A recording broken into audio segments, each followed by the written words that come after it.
Estamos hablando del tema de licencias médicas y hemos querido, a través de una invitación que le extendimos, tener la mirada académica. Yo siempre hago esto, con la ley Karim lo hicimos en su minuto, con la Facultad de Derecho de nuestra Universidad Austral de Chile, y en esta ocasión queríamos invitar al profesor Gustavo Beade para que nos entregue la mirada de Derecho, la mirada académica, quien es doctor en Derecho, quien es máster en Derecho de la Universidad de Buenos Aires, de Palermo, entre otras cosas, y profesor de nuestra querida Universidad Austral de Chile.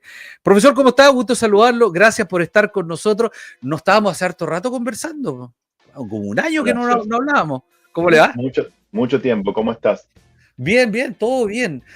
Bueno, lo invité a un tema, ojo, un tema que es como bien especial para nosotros acá en Chile.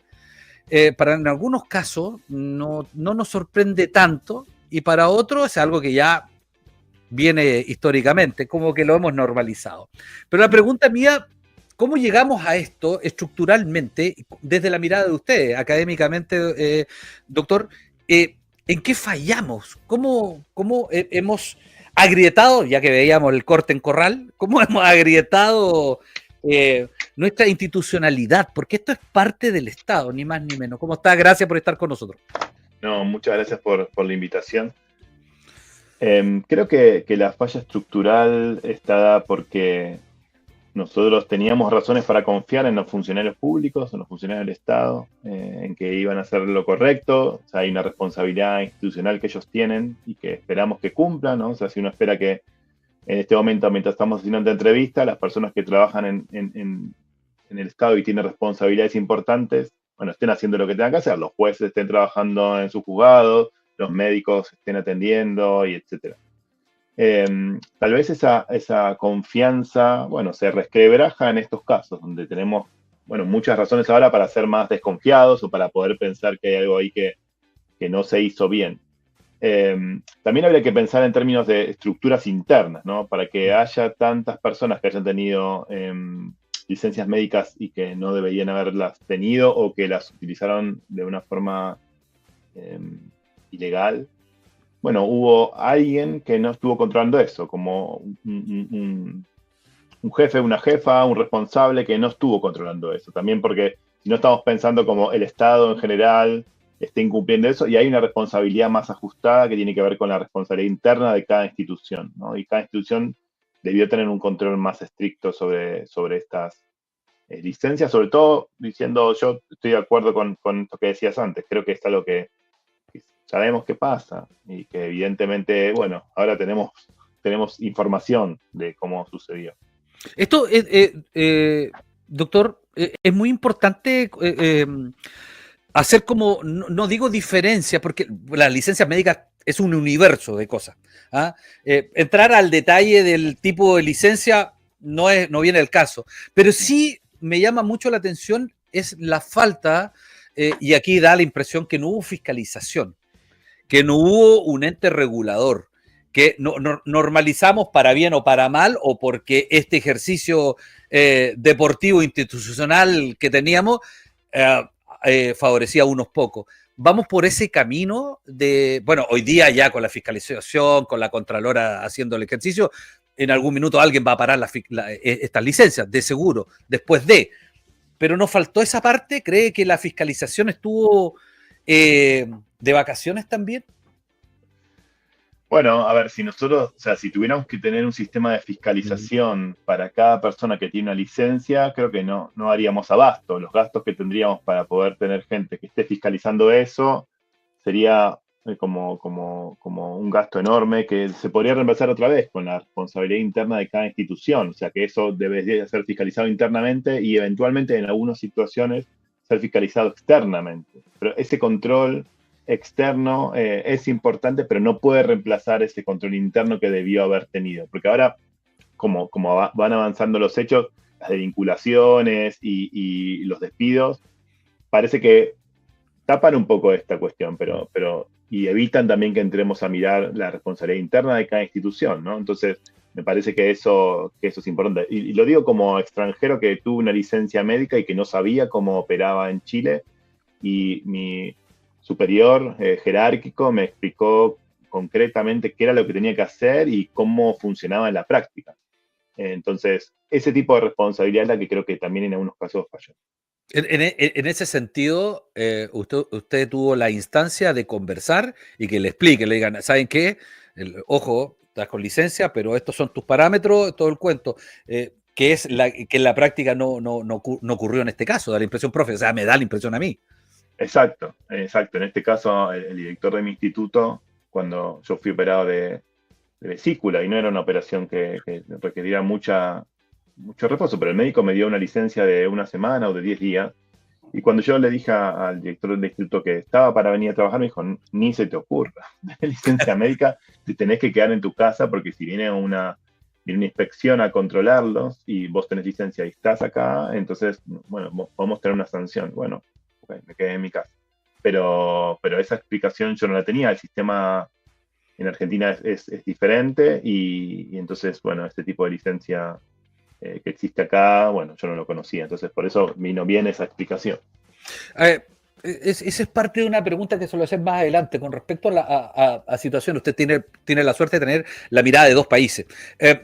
En el tema de la confianza, eh, bueno, aquí nos hemos golpeado en el último tiempo acá en Chile de todo. Hemos visto cada tipo de espectáculo viejo que realmente asusta. No sé con qué salimos mañana. Sí sabemos de algo que nosotros miramos mucho e incluso lo miramos con asombro en Argentina cuando ustedes se encargaban de incluso reírse de sus propias penas.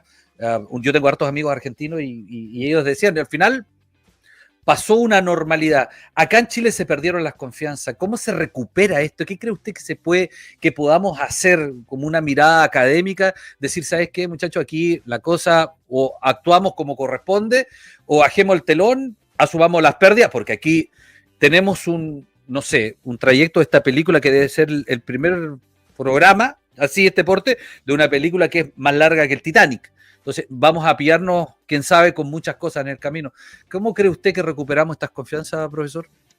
Bueno, primero me parece que sería importante no quedarnos solo con este caso, con estos casos, sino también empezar a mirar otras instituciones y tratar de como hacer foco en ellas, ¿no? Y ese control ciudadano es el que permite que se descubran ciertas irregularidades o ciertas situaciones excepcionales, ¿no? O sea, por ejemplo, a mí me llamaba la atención que el año pasado había mandado a estudiantes a ver juicios orales y había todavía jueces que estaban actuando por Zoom.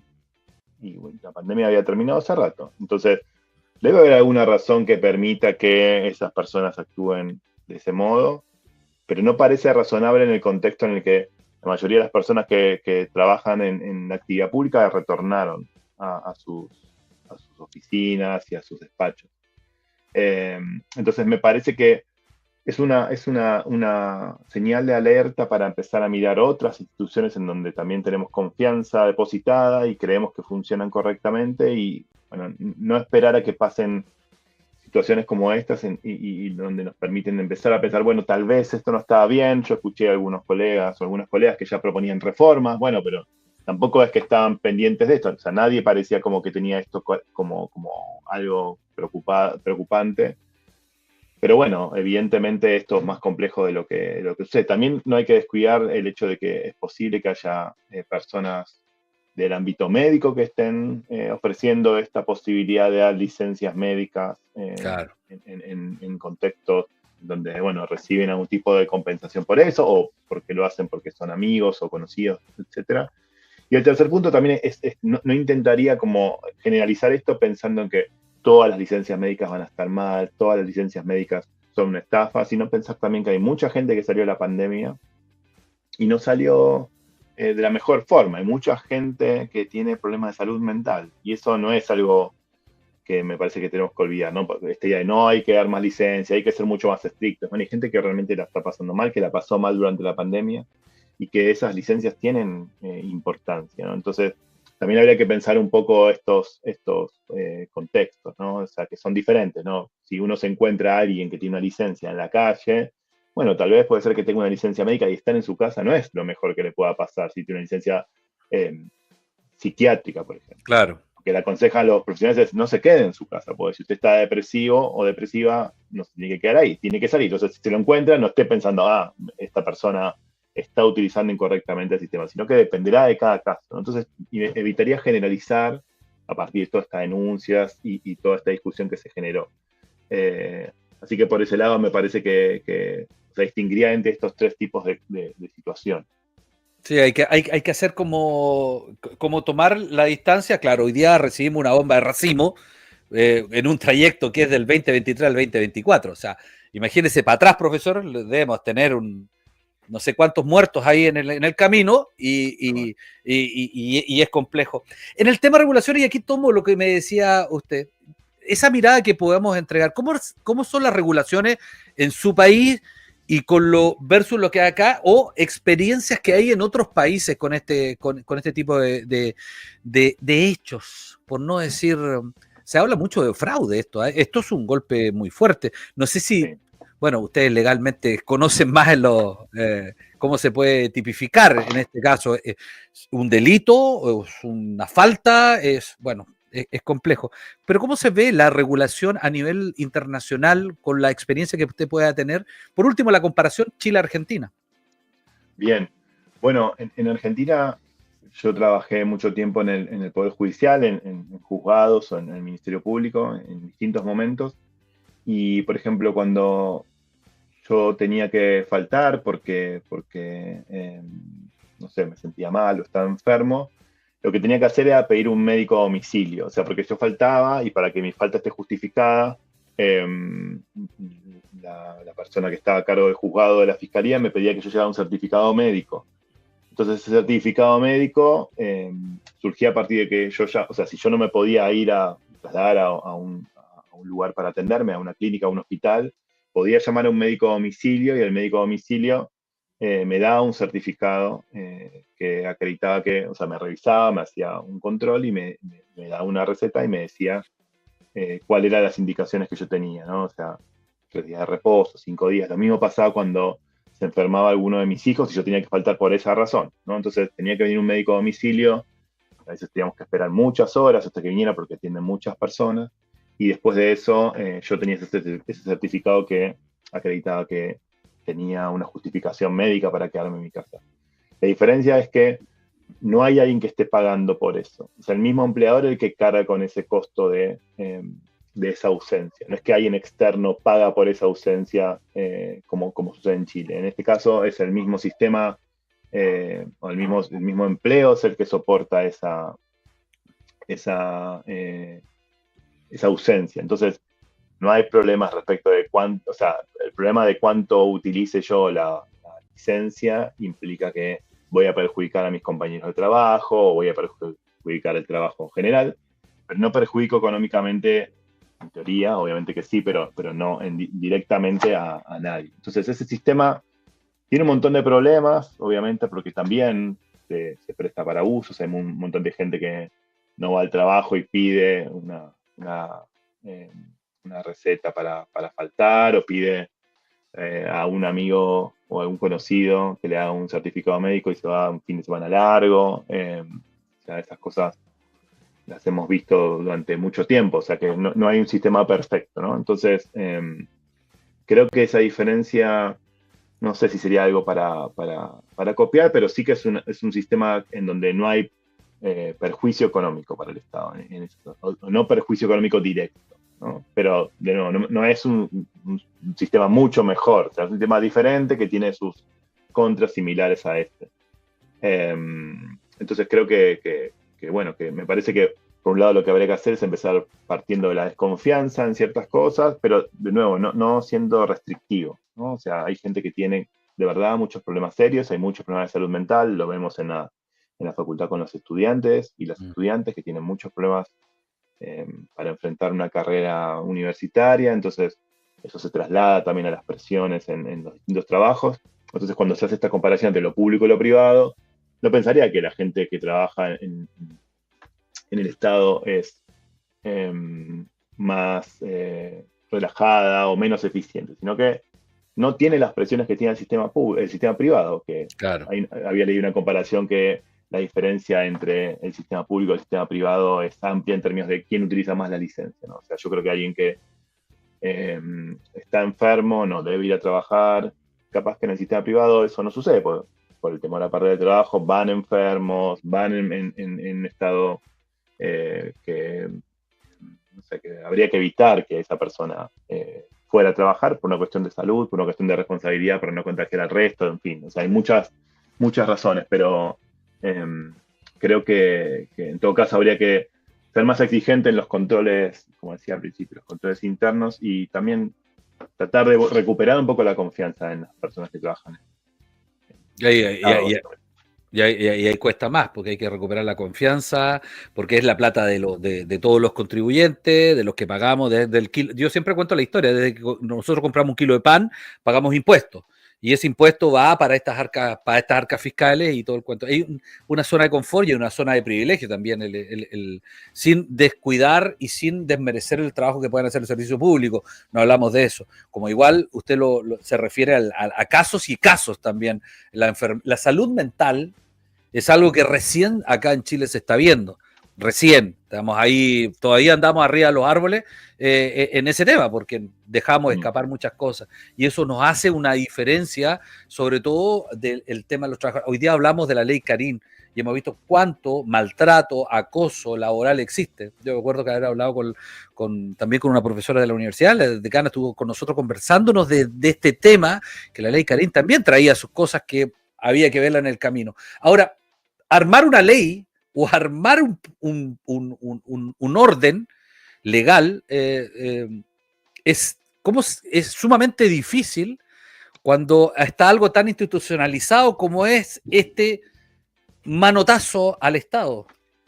Con tanto, disculpe que lo diga así, pero No. ¿cómo lo regulamos? O sea, ¿tenemos opción, que cree usted, de hacer algo así? ¿O esto sería a largo plazo? Como una mirada así como bien crítica con respecto a esto. A ver, siempre que se trata de regular algún tipo de conducta, siempre se nos escapan casos, ¿no? Porque siempre es mucho más fácil pensar alguna trampa para evitar la ley que hacer la ley, ¿no? Entonces, es imposible que nos pongamos a pensar formas de regular conductas y que cubramos todos los casos. O sea, eso no es posible, no hay ninguna posibilidad de que eso suceda nunca. Sin embargo, podemos pensar en, bueno, en tratar de tener como una regulación más o menos general que cubra una mayor cantidad de casos posibles, sobre todo los casos más típicos, y en ese sentido, bueno, tendríamos cubierto una gran cantidad de supuestos. Ahora, los casos excepcionales, los casos que se presentan sin que nosotros tengamos como algo, digamos, previsto de que pueda suceder, bueno, eso es más complejo. Pero sí se puede pensar como nuevas reformas para prevenir y detectar. Lo que hay que tener en claro también es que hay ciertos derechos de los trabajadores que en estos casos se pueden ver como afectados, ¿no? Esta idea de que hay trabajadores que hacen las cosas mal termina perjudicando a los trabajadores que hicieron las cosas bien. Claro. Entonces, si lo que termina implicando este caso es que vamos a violar derechos de los trabajadores, vamos a presionar a los trabajadores para que eh, tengan menos derechos o tengan más dificultades para ejercer sus derechos. O sea, imagínate que para pedir una licencia médica yo tengo que hacer un trámite administrativo cuando estoy en la cama y no me puedo mover, o tengo que ausentarme porque mi hijo o mi hija está enfermo y me piden como un trámite súper complejo porque partimos de nuevo de la desconfianza. Eso no sería una buena consecuencia de esto. O sea, no hay que pensar que todas las personas que trabajan en el Estado hacen esto, y que hay que considerar que hay ciertas personas que tienen dificultades reales y que, o sea, no debemos, por casos, o sea, muchos, o sea, si uno hace el estudio de cuántas personas incumplieron con estas obligaciones respecto de las personas que sí cumplieron, son pocos, o sea, en comparación a la cantidad de personas que están dentro del Estado. O sea, evitaría esa generalización y evitaría pensar esto de, bueno, hay que eliminar esto, o hay que pensar o dejar de contribuir a esta idea de que las personas que trabajan en el Estado trabajan menos. O sea, yo creo que eso es solo para estos casos y habría que concentrarte en estas personas que hicieron las cosas mal, evidentemente después de las investigaciones que se están llevando a cabo, ¿no? O sea, cuando las hayan despedido o les hayan sumariado, dependiendo de cada caso. Profesor, por último, aquí me hacían una pregunta, una persona me decía, ¿cómo le encontramos el equilibrio a esto? Porque hoy día tenemos dos escenarios. Eh, Hay un escenario que es el de la verdad, la gente que está enferma, y que aquí podemos sumar varias cosas, entre eso el acoso, y hay muchas cosas, y los frescos estos que hicieron esto. ¿Cómo se puede encontrar un equilibrio? ¿Cree que existe un equilibrio? Porque al final tenemos que buscar esta parte media, el punto medio, no la normalidad, porque como país hemos normalizado caleta de cosas y que los resultados han estado eso. ¿Existe la posibilidad, usted cree, el equilibrio para este tema? Lo último que le pregunto, profe. No, no, es que es bien complejo porque siempre hay gente que hace las cosas mal y que termina perjudicando a los que hacen las cosas bien. Claro. Está claro eh, que los controles internos, de nuevo, serían o las exigencias internas son más necesarias en estos casos, ¿no? Otra vez, si yo me tuviera que ausentar, por ejemplo, de mi trabajo y, por ejemplo, tendría que suspender mis clases, eh, tengo que hacer un plan para que me autoricen a hacer un viaje, por ejemplo. Tengo que hacer un plan mostrando cómo voy a reagendar mis clases, cuándo las voy a recuperar, cuáles son los temas que no van a estar dados, si alguien me va a reemplazar, quién va a ser y qué temas va a dar.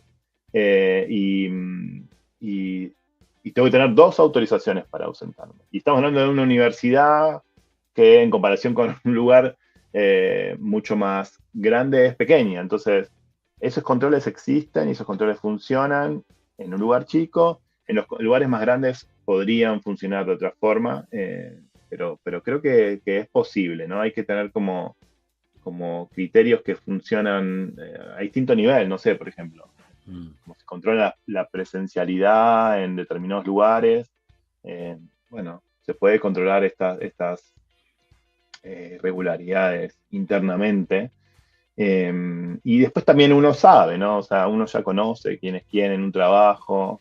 O sea, yo no estoy invitando a denunciar a las personas, pero sí Pero tratar digamos, de mostrar que esas cosas son incorrectas internamente, ¿no?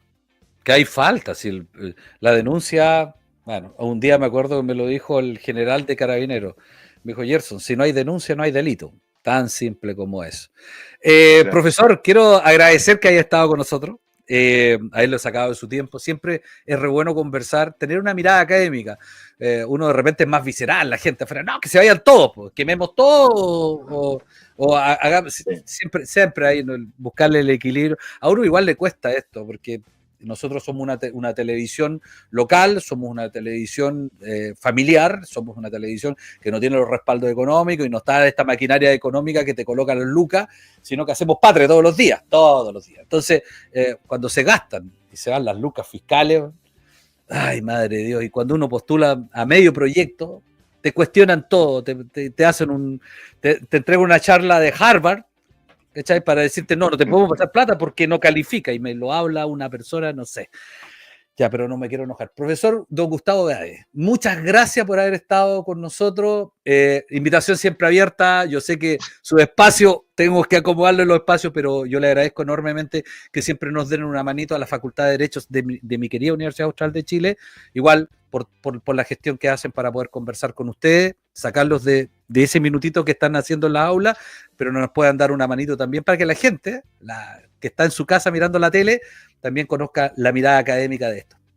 No, Gerson, muchísimas gracias. Después recibo comentarios a la salida de los colegios de estas charlas, así que feliz de participar cuando sea necesario.